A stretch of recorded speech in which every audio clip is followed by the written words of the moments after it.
Good evening, Chris. Are we ready to go? Hello. Dan. Good evening, brethren, and welcome to the 7th installment of the Grand Masters Q&A session. My name is Dan Hotchkiss, and I will again be your host / MC for the evening. It gives me a great deal of pleasure to talk a little bit about what we're going to review tonight. I will tell you the program isn't necessarily lengthy, but it certainly has some very important information in it. So I am shortly going to introduce our Grand Master, who will give us some opening remarks and talk about the status of our reentry plan regarding COVID.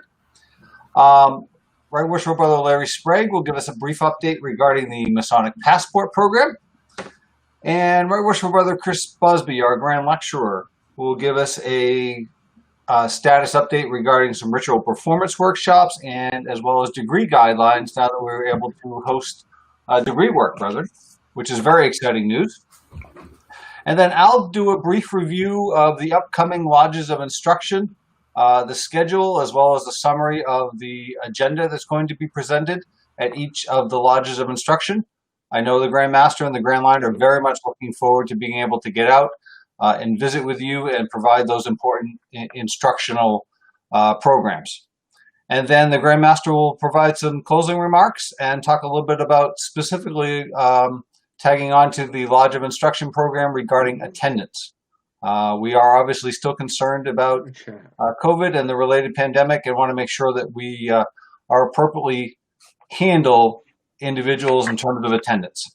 So that's just a brief summary of what we're going to review this evening. Certainly, if there's questions that arise, you have the ability through Facebook and YouTube to use the chat. And please feel free to do that, and we'll pass along the questions to the appropriate individual. So now, brethren, it gives me a great deal of pleasure to introduce to you the most worshipful Grand Master of the most worshipful Grand Lodge of the ancient and honorable fraternity of free and accepted Masons of the state of New Hampshire, most worshipful Brother Kenneth Ansel Clay, Jr. Well, thank you very much, Dan. I very much appreciate you hosting these events. You do a fantastic job, and it's much appreciated. Brethren, it's great to be with you here once again this evening. I hope you had a wonderful weekend. I will tell you that I was outside today, and I was looking up at the trees, and I noticed that some of the trees are starting to show signs of perhaps autumn is in the air. And what it made me realize is that while our summer may be waning, Freemasonry is just getting going. Brethren, it seems like forever ago, but it was back in March that unfortunately, because of the pandemic, we had to wind down our face-to-face Masonic activities. And then we waited with patience until it reached a point at which we felt it was safe to unite again. You know that we've been through a series of phased reentries as we've effectively turned the lights back on with Freemasonry. I want to commend each and every one of you for the fantastic job you've done of staying connected with your brethren throughout this process.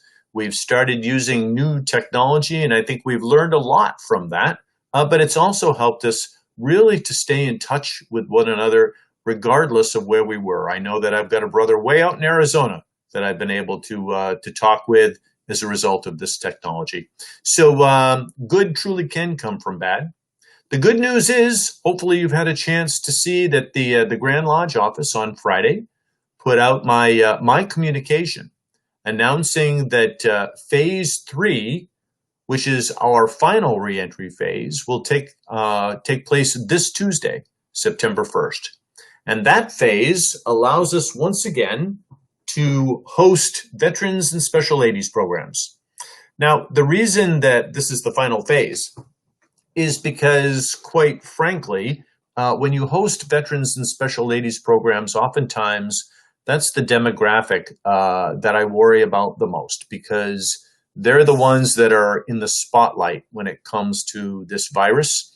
So I want to absolutely make sure that any veterans and special ladies program is conducted in a manner that is safe and secure for all involved. But I think we've reached a point now where we can do that safely. So the good news is that starting this Tuesday, our reentry will be complete. Now, I must say that comes with a caveat, and you all know that all along the way, myself and the line have been giving you guidance in terms of how to conduct your degrees, how to hold your meetings, and how to do your veterans and special ladies programs in a safe and secure manner.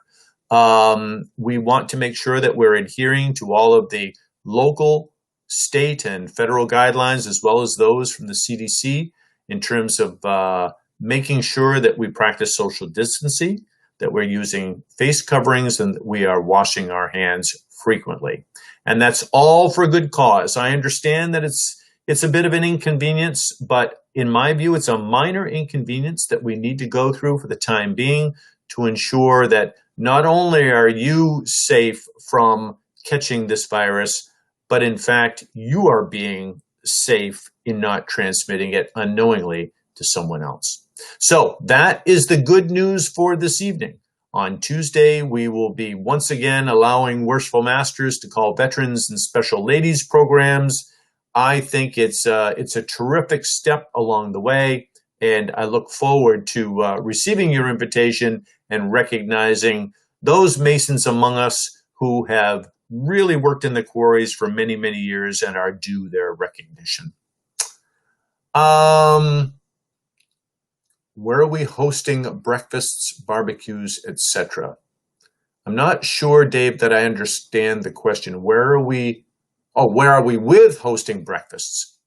So this is a part of the guidelines that we put out with respect to serving meals. If you reference that phase, which was announced on July 15th, that was phase 1B, you will see that we are allowing meals to be served.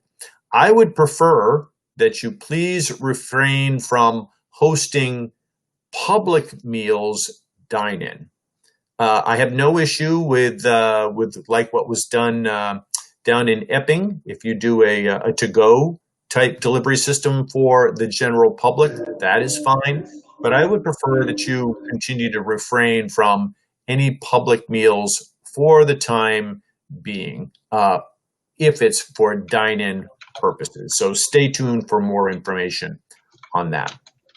All right, that's my summary update for now. So I'm going to turn it back over to you, Dan. Thank you, Ken. Appreciate your words regarding our status update.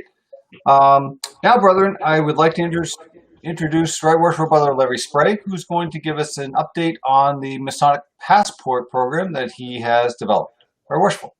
Thank you, Right Worshipful Brother Hotchkiss. Good evening, brethren. As you've all known, if you were tuned into the last one, I said that the passports were being printed. They have all been printed. They are in the process of being distributed. They were distributed at the Education Committee meeting. They were distributed at the DDGL meeting. And all of the line officers have them, as well as the Grand Secretary.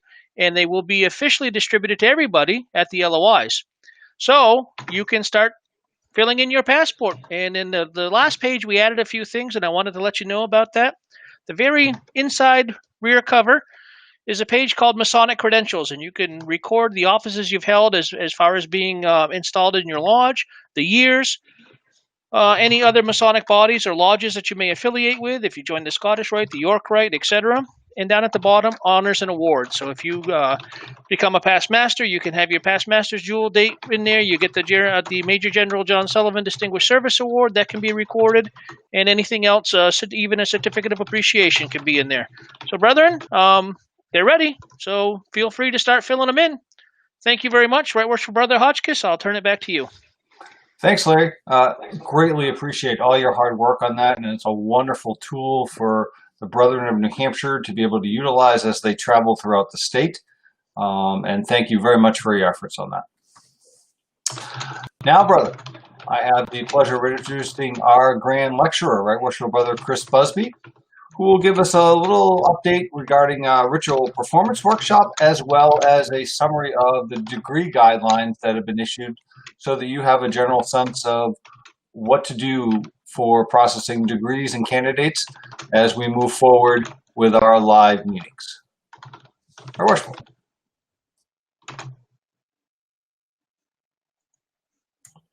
You're muted, Chris.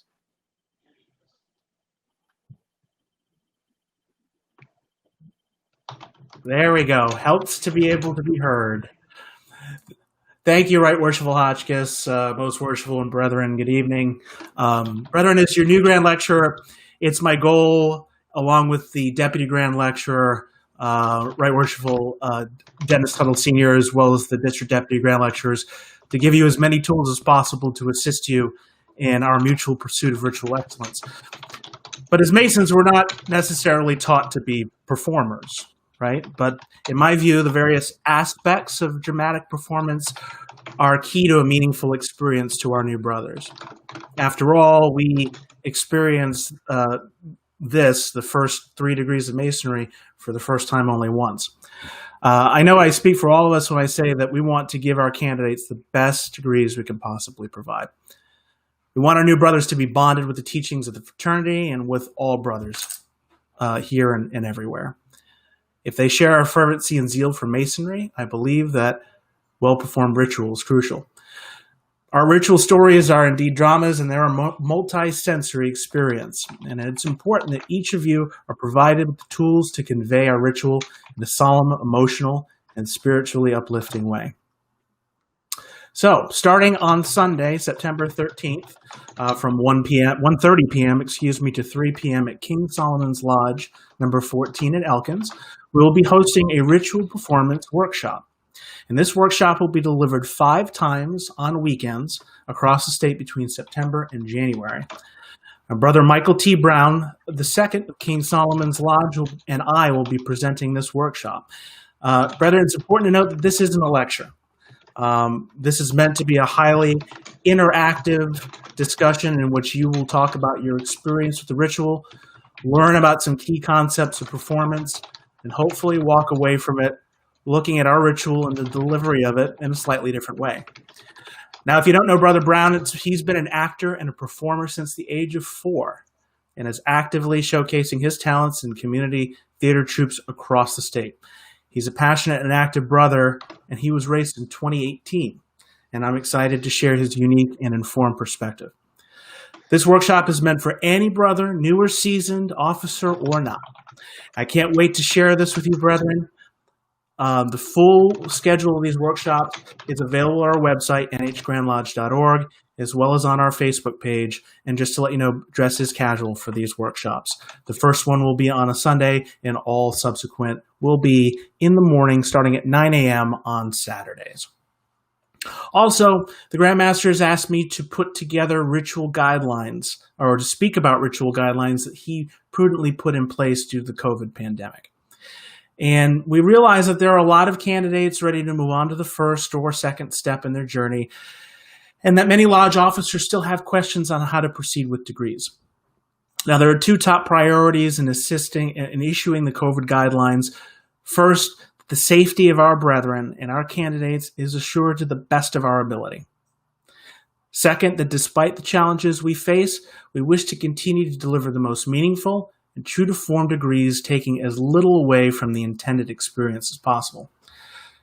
Now, with what the Grandmaster said earlier about adhering to state and local and federal guidelines and recommendations, it is important to note that our guidelines, the Grand Lodge's guidelines, are just that, guidelines. Ultimately, it is up to each master to rule and govern their lodges with these goals in mind. We understand that your lodge's membership demographics and the physical circumstances of our temples differ, often very significantly, from one lodge to another. Masters, we know that you will make the best decisions possible for the good of the craft. We also understand that scenarios or questions may come up that we haven't specifically covered in those documents. Brethren, it's very important that if you have any questions or need advice on the best way to proceed in any way in reference to degrees, whether it be regarding COVID recommendations or something else, your district deputy grand lecturers, my deputy, Dennis Tuttle, and I are always here to help and guide you, and we will welcome always any questions that you have. Finally, taking off one hat and putting on another, my Masonic Communications Committee hat. Brethren, the Granite Cornerstone podcast received fantastic reviews and feedback last week that we received, and we sincerely thank the brothers that watched, chatted, and emailed. Our second episode is Sunday, September 20th at 7:30 p.m., 3 weeks from tonight. And we will have a distinguished group of brothers joining our host, Worshipful Brother Tim Marat, Master of Rising Sun Lodge, number 39. And we'll feature a conversation between our Grand Master, Most Worshipful Ken Clay, Most Worshipful Brother Richard Maggio, who is Grand Master of the Grand Lodge of Massachusetts, and Most Worshipful Brother Kenneth Poynton, Junior Past Grand Master of the Grand Lodge of Rhode Island in Providence Plantations. And we have some interesting and challenging questions for our Most Worshipful brothers, and hope that after this episode, you'll have an even greater appreciation for these men who have dedicated themselves to lead our ancient and honorable fraternity. Again, the podcast will go live at 7:30 on September 20th. We'll be taking questions for our guests on our live chat, like you're doing now on the Grand Lodge's YouTube channel, as well as the Granite Cornerstone Facebook page. Just one final note, keep in mind that past episodes of this podcast, as well as these Q&A sessions, are available for playback immediately after the live stream on both YouTube and Facebook. Right Worshipful, Most Worshipful, thank you so much for allowing me to take the time. Thank you, Right Worshipful. Appreciate those very important guidelines and the updates regarding the performance workshops. Certainly look forward to attending that if I can.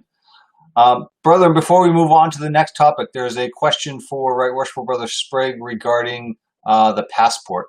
The specific question was that you had stated that this was to encourage Master Masons to travel. Is it appropriate to give the passport to entered apprentices and let them travel early? Right Worshipful Sprague? Oh, you're muted, Larry.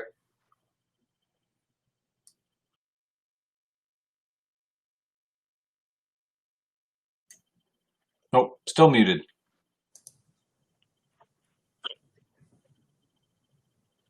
Huh. Well, brethren, we'll come back to your Right Worshipful Brother Sprague in a few minutes, I hope.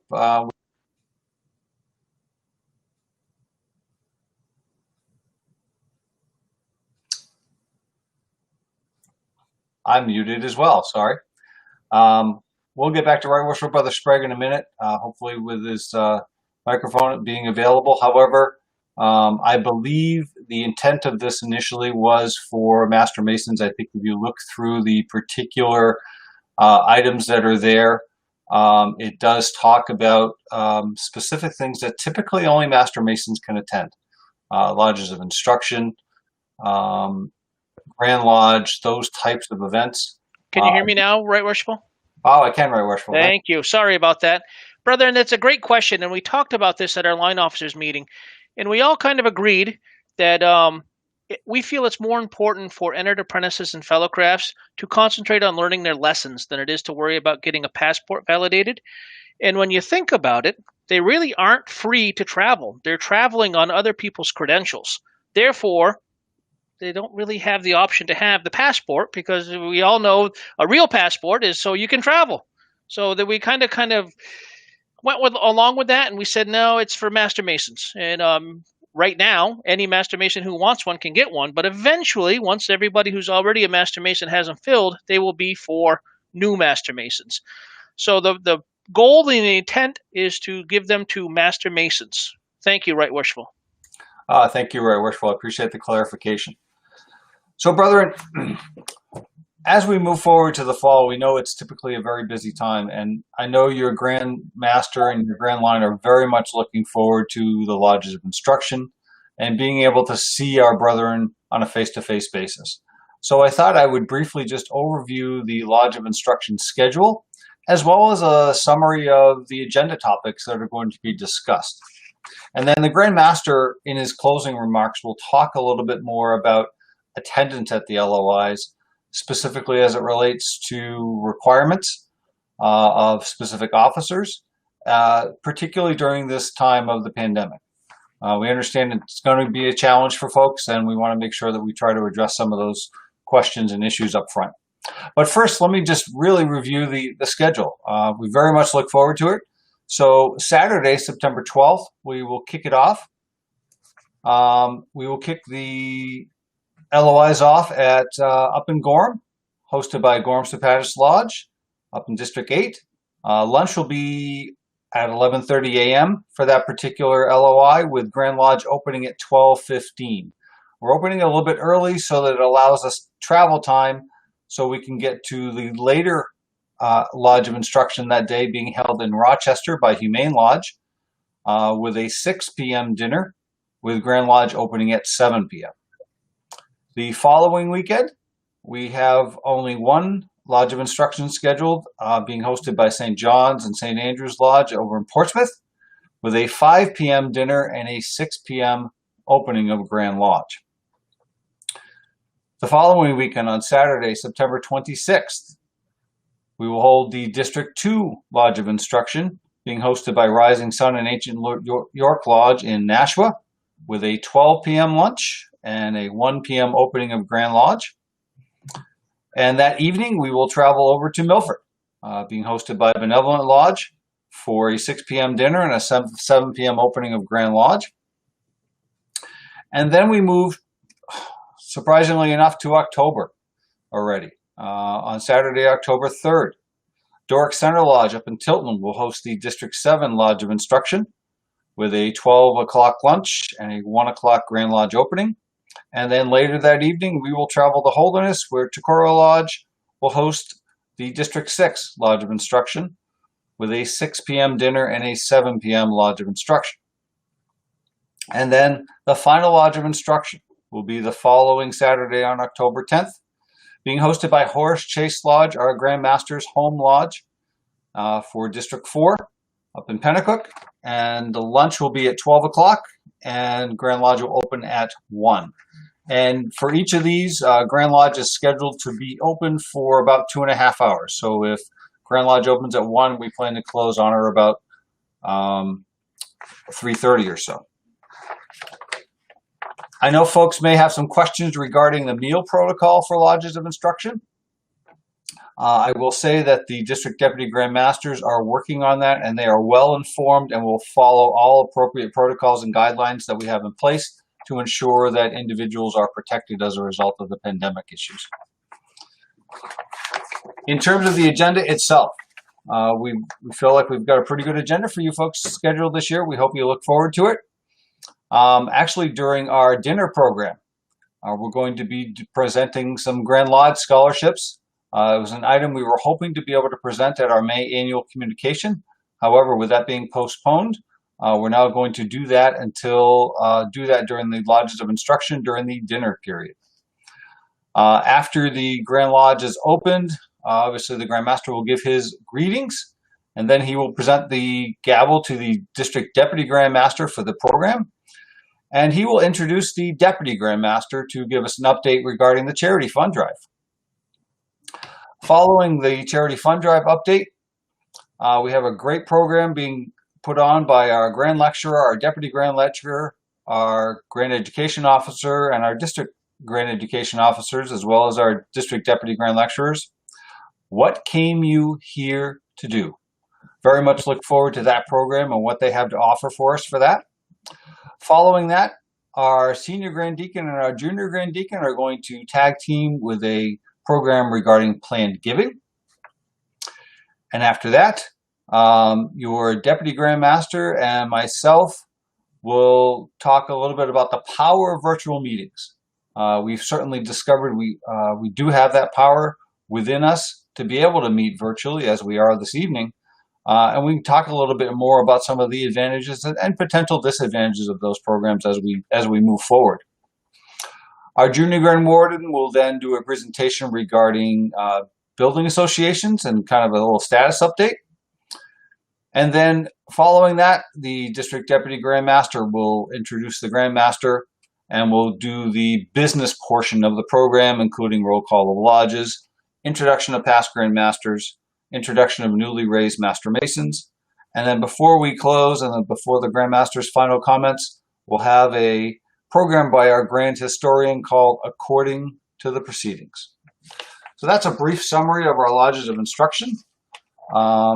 I certainly do hope that those of you who are able to attend can do so, obviously keeping in mind our appropriate guidelines.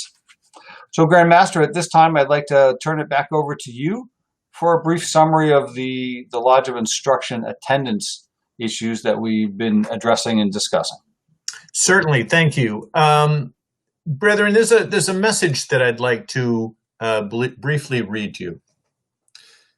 Brethren, we live in a time like no other. The COVID-19 pandemic remains a concern.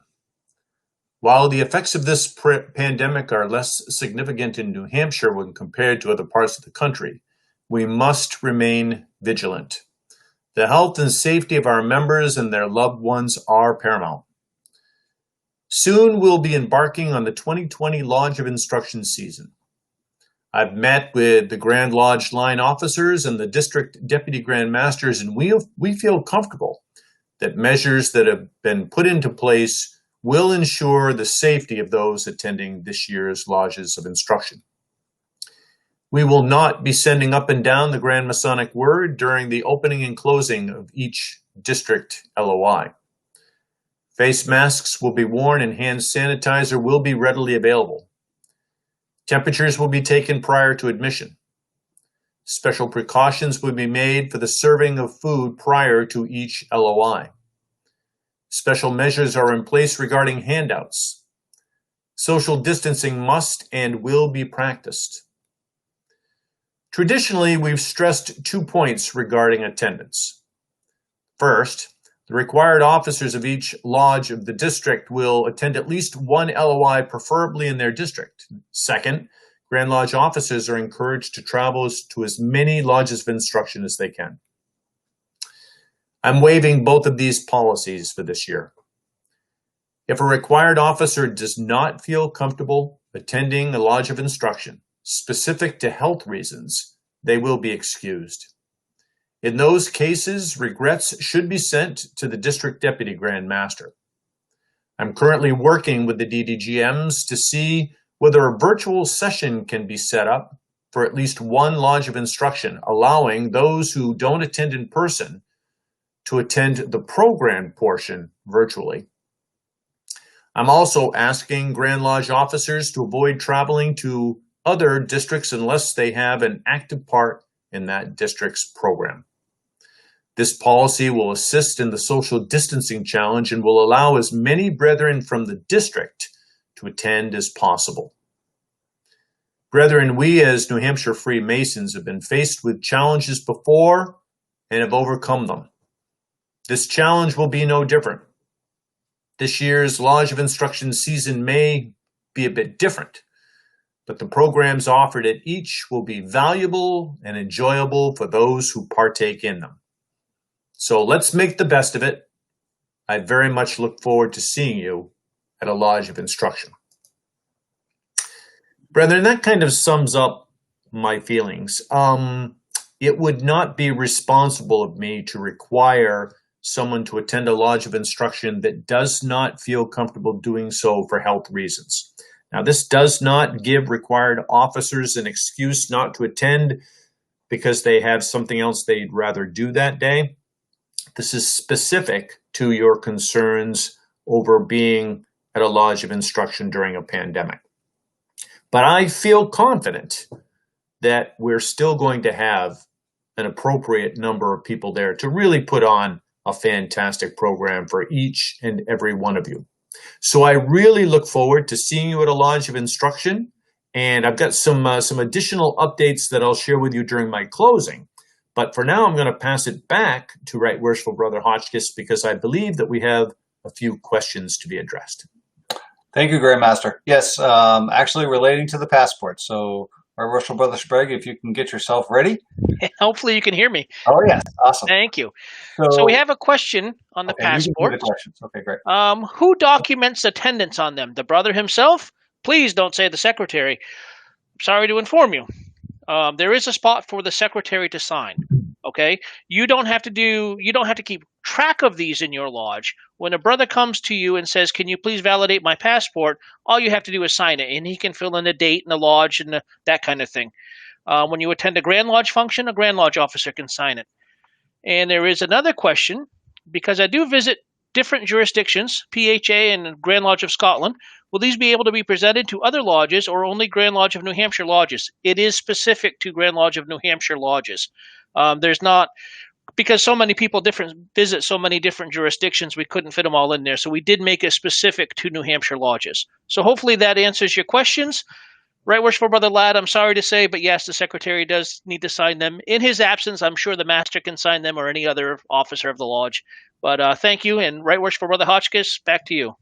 Thank you, Right Worshipful. Appreciate you answering those questions for our brethren. Brethren, I don't see any other questions at this point in time, but certainly if they arise, don't hesitate to email any questions, and we'll certainly be glad to answer them as best we can, even following this broadcast. So, Most Worshipful, I believe it is time for your closing comments. All right, very good. I appreciate it very much, and I want to thank everyone that is signed on this evening to get an update from myself and from the Grand Line and from those who have presented this evening. Really appreciate your time. Brethren, I've got some really good news to share. I have assurance from my communication committee, which is second to none. They do a fantastic job, that the third quarter issue of the Grand Masters newsletter will be published this week. So please look for that newsletter coming by your way. It's filled with lots of very good information, and I would encourage you all to take the time to read it. You've all heard that we're moving full steam ahead with our 8 lodges of instruction. It's my intent to ensure that we hold all 8 of those lodges of instruction, and I am very pleased to announce that our current plans are that we are also going to move forward with our rescheduled annual communication and the regularly scheduled semi-annual communication that will take place on the 3rd Saturday in November. So the good news is, as I said earlier, our face-to-face meetings are coming back online. Brethren are coming out and they are partaking in their Masonry face-to-face. So the programs that we had originally planned for the fall continue to be planned, and that's great news. Brethren, there is one additional item that I want to remind you of. If you go to the Grand Lodge website, in the About Masons section, there's something there called our social media program. Brethren, it's very important, if you are a user of social media, that you read this policy. This is a mandate on the part of the Grand Lodge of New Hampshire. Because, brethren, anything that you post on social media is a permanent record. It's attached to you and is therefore potentially a reflection of your personal views as well as the organization or organizations to which you belong. And therefore, you cannot use disparaging comments on social media. So I would encourage you all to go out, take a look at that policy, and make sure that you are abiding by that policy. There will be some communications coming out this week that I have written, and they will be distributed by the Grand Lodge office, that go into a bit more detail about why it is so important that we abide by this policy, and the fact that some amongst us have chosen to take a different path. So I go into a bit more detail about that. So, brethren, that is my conclusion for this evening. Again, I want to thank you for taking time out of your busy evening to be with us. We're going to continue to offer these as long as you find them valuable. And I again want to thank Tim and Chris for their help with the behind-the-scenes work to ensure this platform was available. I want to thank the entire Grand Line and all those, especially Dan, for hosting this evening's program, for a fantastic job of ensuring that one of my Grand Master's pillars, that being communication, is executed professionally, efficiently, and clearly. Thank you, brethren. Back to you, Dan. Well, thank you very much, Grandmaster, for those wonderful words of wisdom. Well, brethren, this does conclude our program for the evening, and certainly wish you all well and look forward to seeing you in our travels soon. Good night, brother.